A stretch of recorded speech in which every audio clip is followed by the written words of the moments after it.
les parents. Donc, comment bien gérer sa relation avec les parents? Donc, de quoi on va parler, pendant cet atelier? Donc, de la relation, des enjeux, qu'est-ce qui se passe dans la relation parent-employeur? On va parler, de ce qui va être intéressant et comment faire équipe avec les parents, comment faire un partenariat avec les parents, les outils pédagogiques qui peuvent nous aider dans ce partenariat, pardon, et en fin d'atelier, on verra du pratico-pratique, comment, faire quand il y a du conflit, quelle posture adopter et je vous présenterai 2 outils, la communication non violente et l'écoute active, que je pense que vous connaissez déjà, mais là, on ira, vraiment, voir, bah, qu'est-ce que c'est que ces 2 techniques de communication avec des exemples concrets du quotidien, qui vont pouvoir vous aider, parce que, bah, voilà, parfois on est démunis, on ne sait pas comment, communiquer. On a essayé, réessayé et la situation reste bloquée. Donc moi, je vous inviterai à tester ces 2 techniques. Alors c'est parti. Alors la relation avec les parents. Donc comme toute relation, pour créer une relation de confiance, eh bien ça va se construire dans le temps, petit à petit. Hem, on peut trouver très rapidement un équilibre des fois du début, hein, dès les premiers accueils, on sent que la relation de confiance, elle est instaurée, que le parent est confiant, mais ça peut être fragilisé à tout moment. Comme dans un couple, hein, toute relation de toute manière peut, être déstabilisée et ça va être en fonction, bah, de différents facteurs, bah, le contexte, les événements de vie, déménagement, un enfant qui quitte le domicile, ce qui va être le stress, la communication, tout ça peut fragiliser la relation.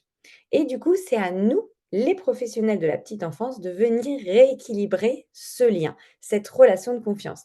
Souvent, on va avoir une attente, que ce soit les parents qui s'excusent, qui réparent, qui se repositionnent. Mais en fait, les parents, ce sont nos clients. Donc, c'est plus notre rôle, car nous, nous sommes en train de travailler dans l'exercice de nos fonctions.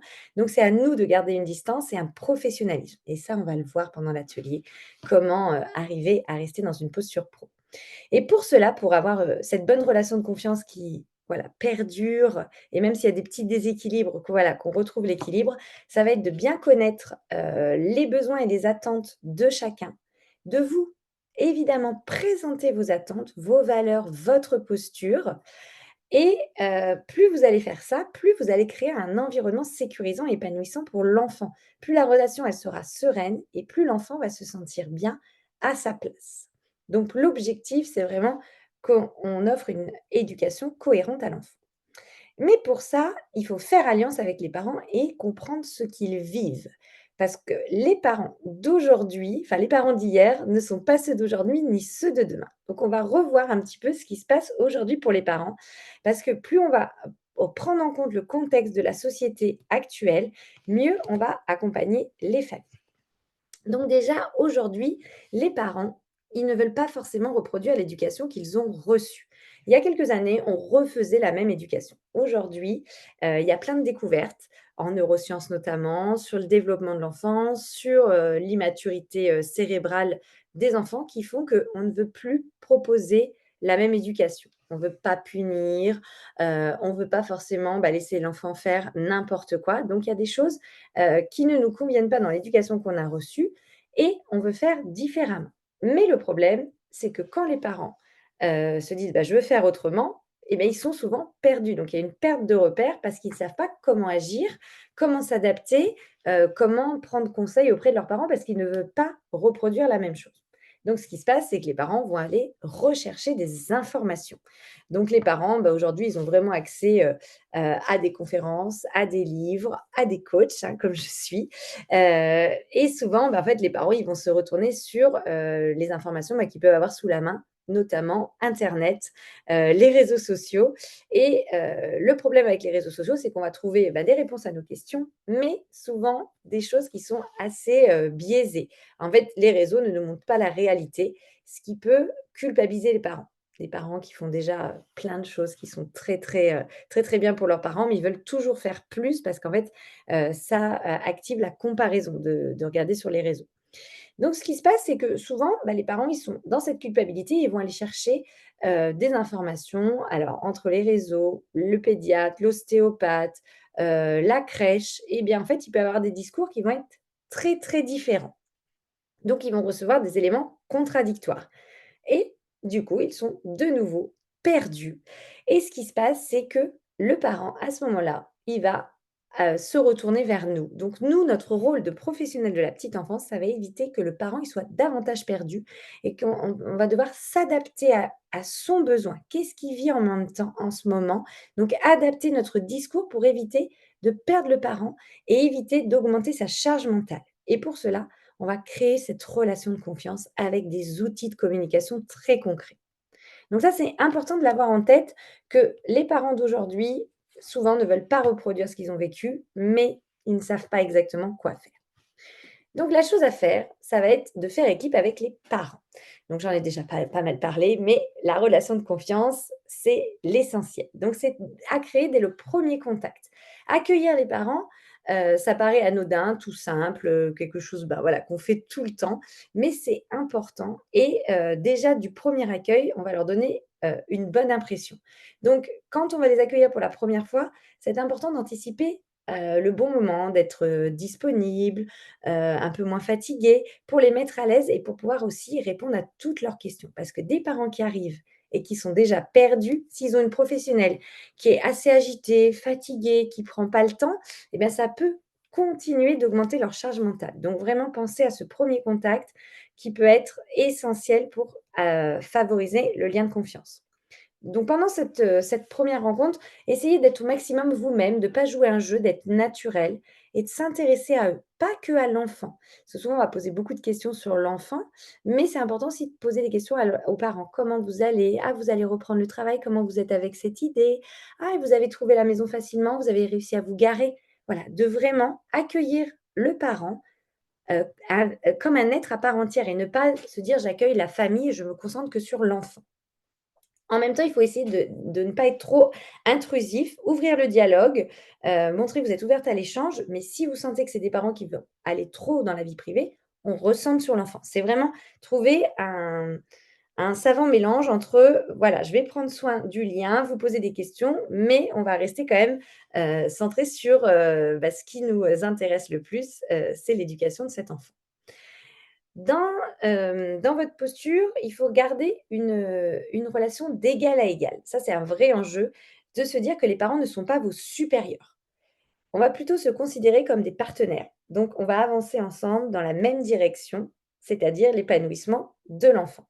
Donc, pour ça, ça va être important de clarifier et de reparler des rôles de chacun. Donc, d'expliquer, vous, votre posture et ce que vous attendez d'eux. Donc ça peut être au niveau de différents temps, au niveau des transmissions. Donc moi, j'attends que vous soyez transparent, vous me racontiez tous les jours. Au niveau des maladies, eh bien, que vous ayez consulté votre médecin, que vous ayez une ordonnance à jour. Au niveau des absences, au niveau, bah, par exemple, quand vous faites l'acquisition à la propreté, ben, vous attendez que les parents vous amènent tout ce qui va être les fournitures, les vêtements de rechange. Reparlez de votre cadre, des horaires, enfin voilà.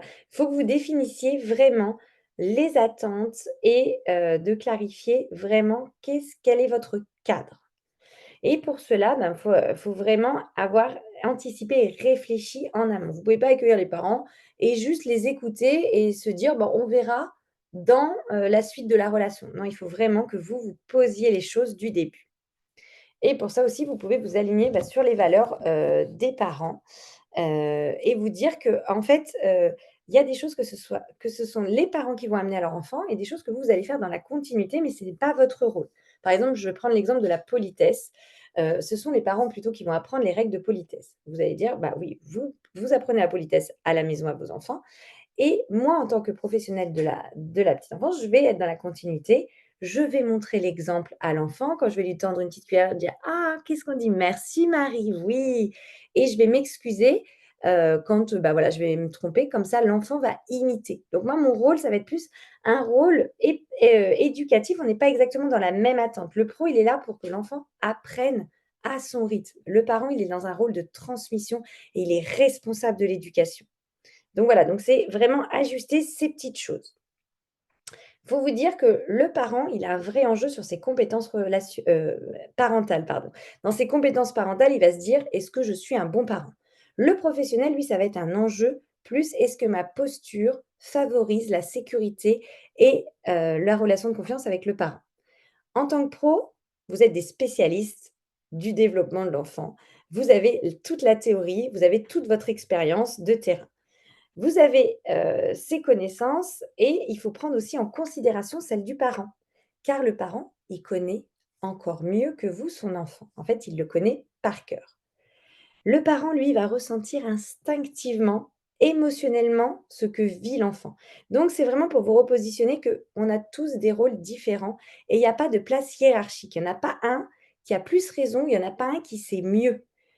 Il faut se rappeler, et ça, je sais que vous le savez, mais on le redit toujours, que nous sommes les professionnels, nous ne sommes pas les parents de cet enfant. Donc c'est important, voilà, de reparler des rôles de chacun et de dire que dans n'importe quelle situation, moi, je vais aller vous demander en tant que parent: «Qu'est-ce que vous ressentez là de votre enfant?» Et moi, je vais vous expliquer ce que je connais, du développement de l'enfant et de mon expérience, de ce que j'ai appris. Mais on va aussi se forger sur qu'est-ce que pense le parent, qu'est-ce que ressent le parent. Donc l'objectif, hein, vous l'avez bien compris, c'est de travailler main dans la main, donc dans la coéducation. Et du coup, quand on fait de la coéducation, qu'est-ce que ça apporte à l'enfant? Donc la coéducation, pour vous le rappeler, c'est vraiment être acteur et participer ensemble à l'éducation de l'enfant. Donc, si on fait de la coéducation avec les parents, ça va harmoniser les pratiques éducatives. Donc, ça va être une cohérence entre la maison et entre le lieu de garde. Donc, l'enfant, il va recevoir des messages et des valeurs qui sont similaires et ça va renforcer pour lui la compréhension des règles. Si c'est des règles complètement différentes, bah, ça va être plus difficile pour lui de s'adapter. Ça va favoriser aussi la sécurité affective de l'enfant. Bah, l'enfant, plus il se sent, compris, plus il va se sentir sécurisé. Donc il va être dans un bien-être émotionnel si papa et maman, ils réagissent de la même manière que réagit Nounou ou que réagit, Sylvie, peu importe, enfin le prénom de la personne qui s'occupe de lui.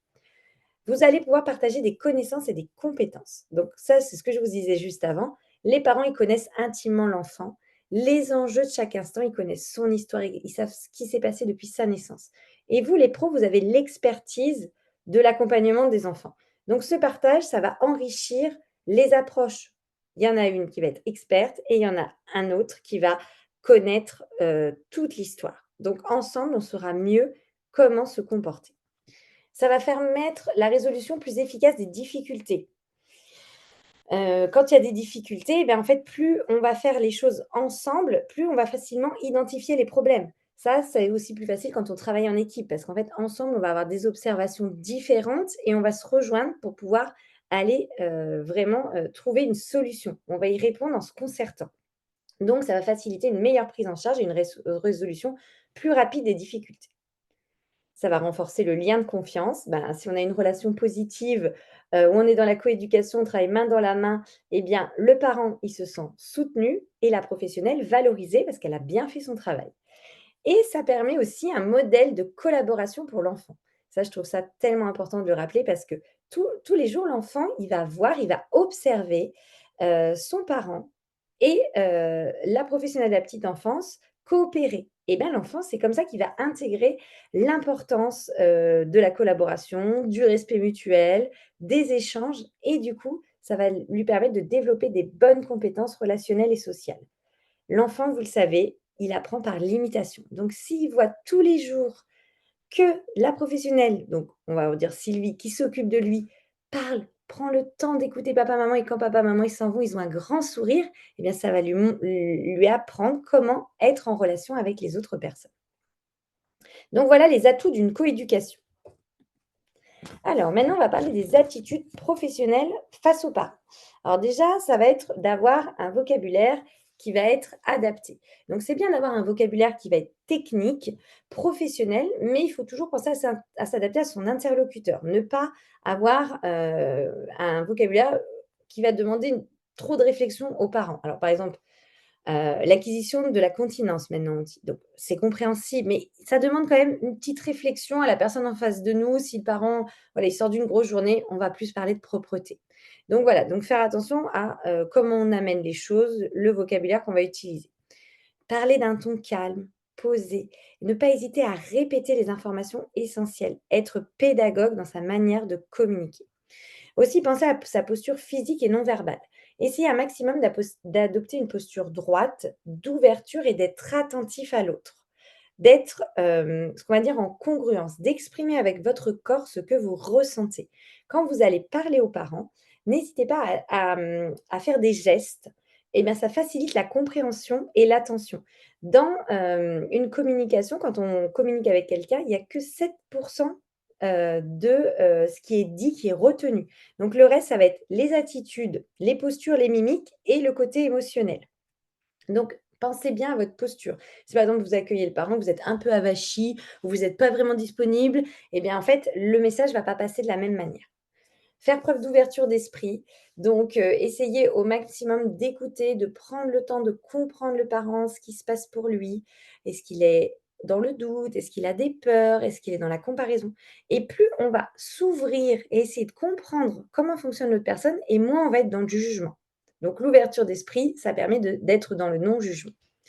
Anticiper et prévenir. Donc ça va être important dans sa posture professionnelle, avec toute l'expérience qu'on a acquis, de chaque fois qu'on vit une situation, avec une nouvelle famille, de se questionner, de se remettre en question de comment je vais me positionner avec cette famille. Et donc pour ça, il faut les observer et il faut, essayer de préparer un petit peu à l'avance ce qu'on peut dire. Si par exemple vous avez des parents qui sont, exigeants ou, anxieux, ou qui ont des difficultés, de communication, eh bien, vous pouvez anticiper.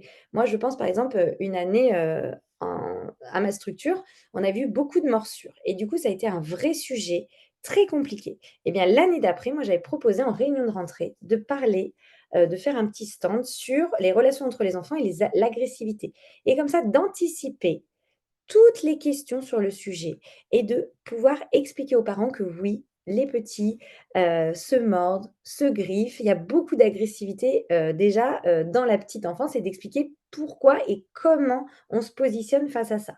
Donc voilà, donc anticiper, prévenir, c'est vraiment quelque chose qui va être important pour cette relation de confiance et faire preuve d'empathie. Donc l'empathie, c'est vraiment comprendre, et exprimer avec des mots ce qu'on a compris de ce que vit la personne au niveau émotionnel.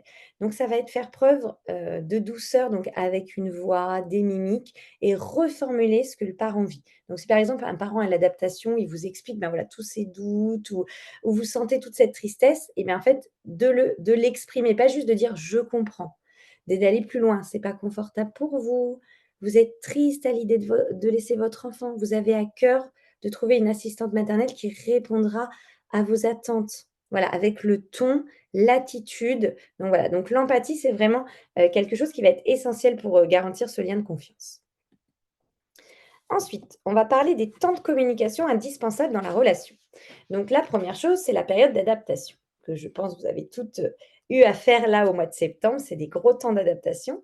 Donc le temps d'adaptation, il a vraiment, 2 temps vraiment. Ça va être, que le parent, il découvre comment ça se passe dans la journée de votre enf de sa jour de donc quelle va être la journée type, de votre accueil et que le professionnel recueille les, habitudes de vie de l'enfant.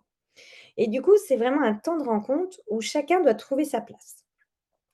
Donc moi, ce que je propose aux parents en période d'adaptation, c'est, les premiers jours, je leur dis: «Bah, voilà comment ça va se passer. On va faire connaissance. Moi, je vais apprendre un petit peu à mieux connaître votre famille, votre enfant, les habitudes de vie de votre enfant et moi, je vais vous expliquer comment ça se passe, concrètement, pendant l'accueil de la journée, les différents temps forts».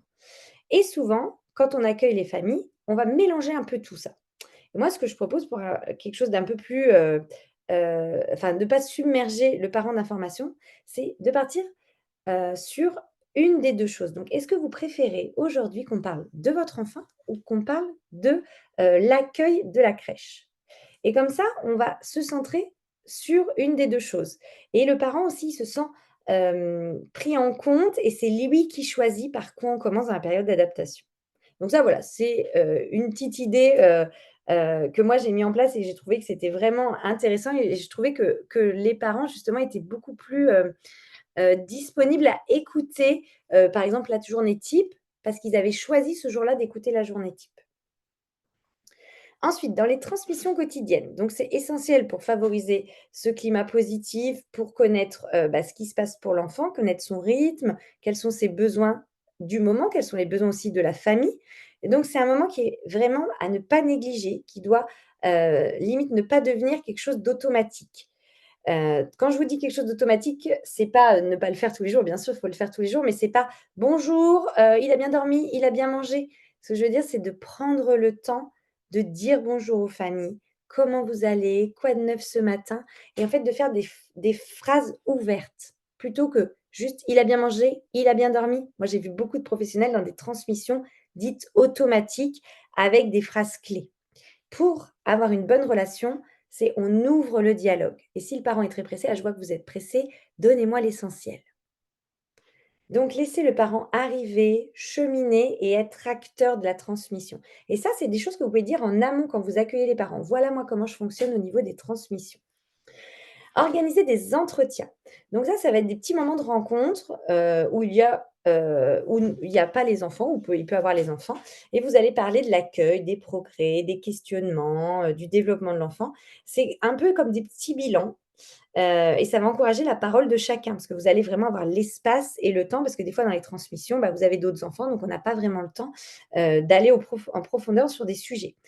Vous savez, les instituts, ils font tout ça en début d'année, enfin, pas forcément qu'en début d'année, ils font des bilans, heu, pour savoir, bah, comment l'enfant se positionne dans la classe, comment il va. Bah, vous pouvez organiser ça, là, par exemple, en janvier-février, faire un petit point sur les premiers mois et vous pouvez reprendre le développement global de l'enfant, ses acquisitions au niveau du langage, au niveau moteur, au niveau de sa sécurité affective, au niveau de ses émotions. Et comme ça, vous pouvez vraiment ouvrir le dialogue avec le parent pour savoir comment aussi lui, il ressent son enfant à la maison.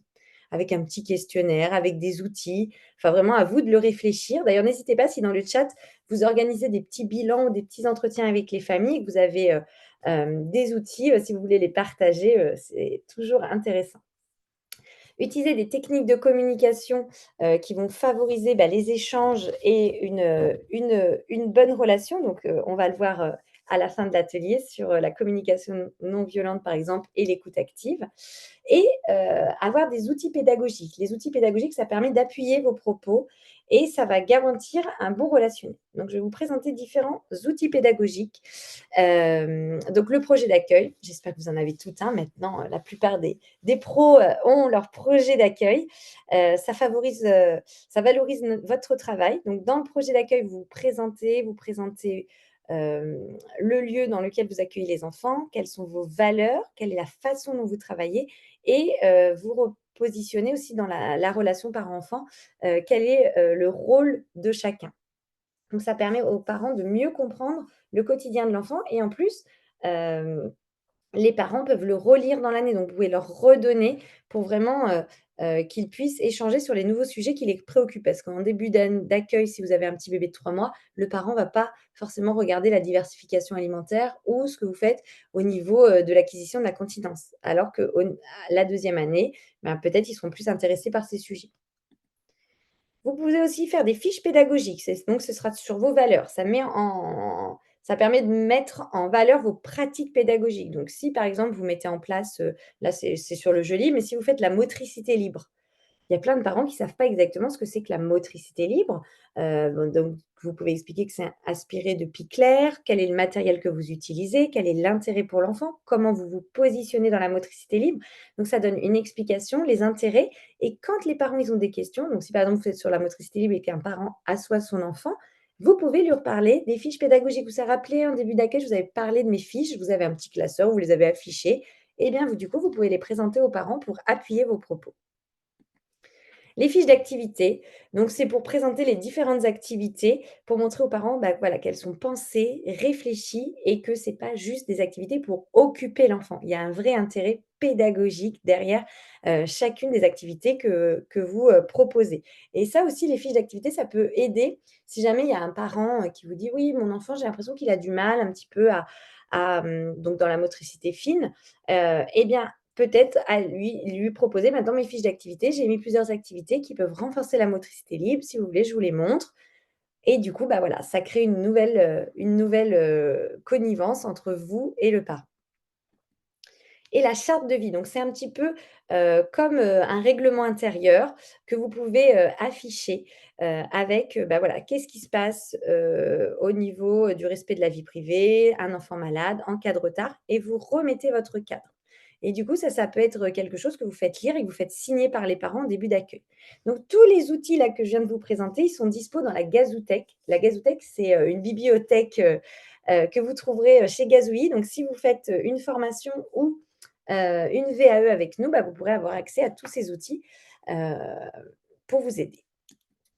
Alors maintenant, on va voir que faire en cas de conflit. Donc la première chose, ça va être d'écouter. Souvent, quand on est dans un conflit, va avoir envie de répondre. Mais déjà, avant de répondre, il faut vraiment se centrer sur qu'est-ce qui se passe pour l'autre. Donc, on va se centrer. Écouter, c'est se centrer sur l'autre. C'est voir, entendre, sentir, ressentir depuis son point de vue.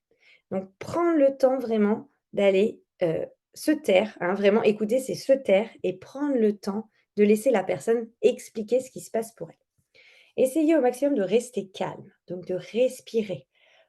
Quand on a un parent qui arrive, qui est agressif, ou on savait que voilà, là c'est une situation conflictuelle, on va devoir en discuter, on se prépare, on fait des grandes respirations en amont, on s'entraîne. C'est important de s'entraîner aussi à rester calme dans d'autres conflits. Donc vous pouvez vous entraîner avec votre conjoint, avec, vos parents, avec vos enfants, à rester calme quand quelqu'un est énervé face à vous. Garder une attitude professionnelle. Donc on a déjà dit la posture, le ton, le vocabulaire. Essayez au maximum d'être empathique dans vos propos et de rester factuel. Donc rester factuel, on va rester sur les faits et on va éviter tout ce qui va être, affect et émotionnel. On reste dans une attitude professionnelle. Je vous le rappelle, le parent, c'est notre client, il n'est pas forcément professionnel quand il nous parle, mais nous, on a un devoir de rester, professionnel. Être dans la compréhension, donc c'est-à-dire accueillir ce qui est dit et essayer d'aller comprendre pourquoi les parents me demandent ça, pourquoi les parents réagissent comme ça, qu'est-ce qui se passe pour eux. Rappeler le cadre si jamais, le, pardon, excusez-moi. Rappeler le cadre, donc c'est utiliser, les outils pédagogiques que je viens de vous présenter peuvent, aider parce qu'en fait, ça va permettre aux parents, d'avoir une explication de pourquoi vous réagissez comme ça par rapport à cette situation.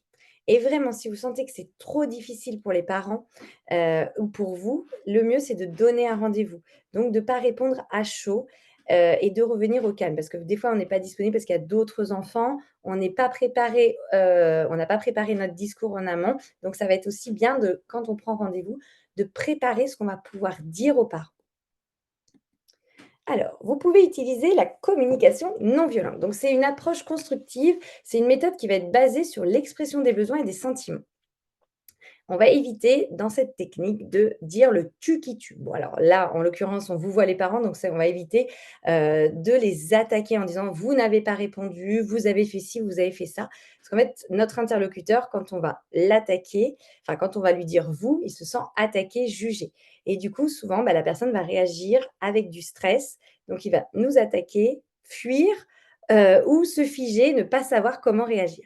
Donc cette technique permet vraiment d'amorcer une communication douce. Alors pour cela, on va, utiliser les quatre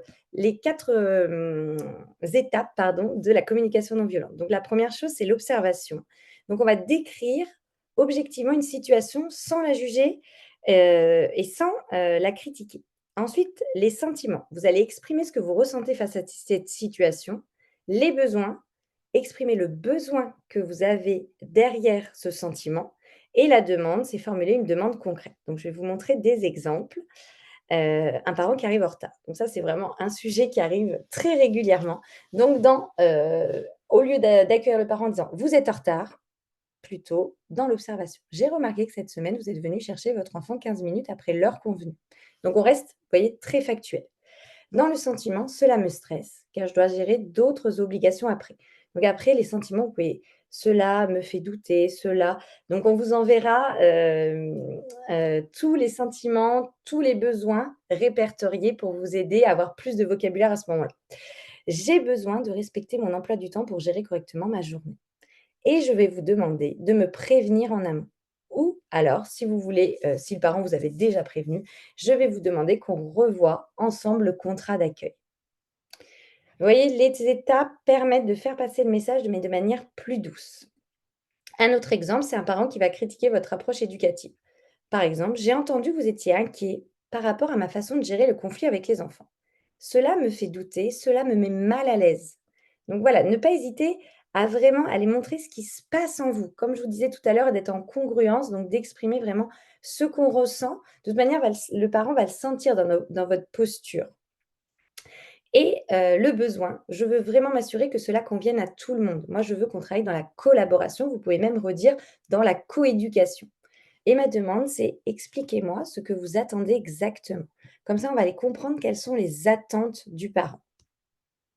Donc voilà pour la communication non violente. Donc n'hésitez pas à prendre en photo les différents exemples et ça, c'est vraiment, de l'entraînement. Parce qu'en fait, naturellement, bah, on va pas forcément passer par de l'observation, du sentiment, du besoin, de la demande, mais essayez de vous entraîner dans des situations où déjà vous n'êtes pas forcément dans une situation qui va être conflictuelle. Naturellement, pour n'importe quelle petite situation, essayez de vous entraîner comme ça en situation conflictuelle, ce sera plus facile pour vous d'utiliser cette technique.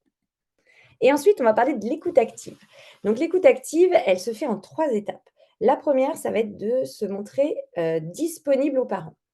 Donc l'écoute active, c'est on va reformuler, les propos, de la personne pour montrer qu'on a bien compris ou pour permettre à la personne, d'aller au-delà, d'aller, vraiment, préciser son point de vue. Parce que souvent on peut interpréter le point de vue de l'interlocuteur. Donc il y a 3 étapes pour faire de l'écoute active.